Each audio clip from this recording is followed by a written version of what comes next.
Letter F. A single droplet has a mass of 1.1 times 10 to the minus 10 kilograms and an initial horizontal speed of 0. It is deflected such that it exits the plate with a horizontal speed of 12 meters per second using energy conservation. Okay, so it tells us that we're looking for something to do with energy. If we look at our formula sheet, we can see that there's two equations: potential energy and kinetic energy. Okay, and using energy conservation, that means that the potential energy is all converted into kinetic energy. So we're pretty much linking these two equations here. Okay, so we know it's going to have a velocity, so we can use the half mv squared. We know its mass, and we know its velocity, 12 meters per second. We can now work out its energy. A half times 1.1 to the minus 10 times 12 squared gives us an energy of 7.92 times 10 to the minus 9 joules. Okay, so to have got that energy, it must have fallen or travelled a particular distance. So that energy must be equal to the potential energy given by the electric field. Okay, and so we're looking for D, calculate the distance D. So we can rearrange this equation to make D the subject. Okay, so it's going to be potential energy, EP, divided by what's left on this side, the electric field strength, and the amount of charge. Okay, so the potential energy is what we've just worked up here, 7.92 times 10 to the minus 9 joules. The electric field is what we worked out from the previous question. The electric field was 440,000. And the charge was negative 1.9 times 10 to the minus 10.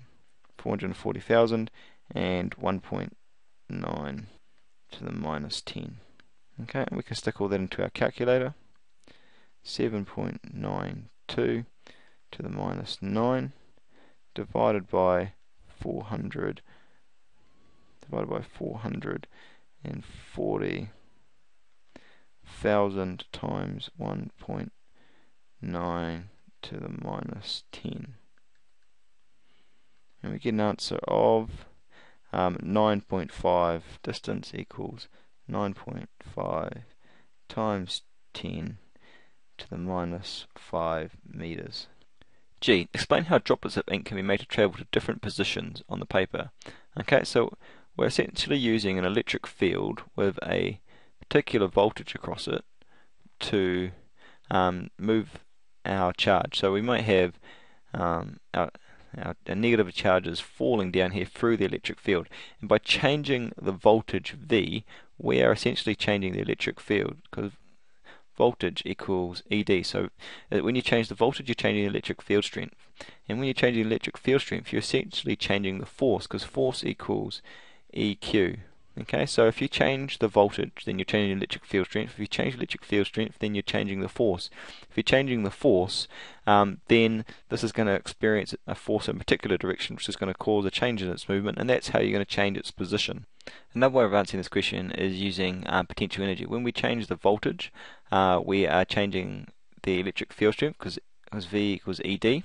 Okay, if we're changing the voltage, change the electric field strength. If we change the electric field strength, okay, from the formula EP equals EQD, we're changing the potential energy, and because the energy is conserved, they will therefore change the kinetic energy. If we change the kinetic energy, then its velocity will vary, and so its position will vary. So by varying the voltage across the plate, V equals ED, the potential energy will vary as potential energy equals EQD. Hence the kinetic energy, EK, will vary, so the horizontal velocity of the drop will vary. Okay, if you've got the first answer or the second answer, well done, that's worth an E.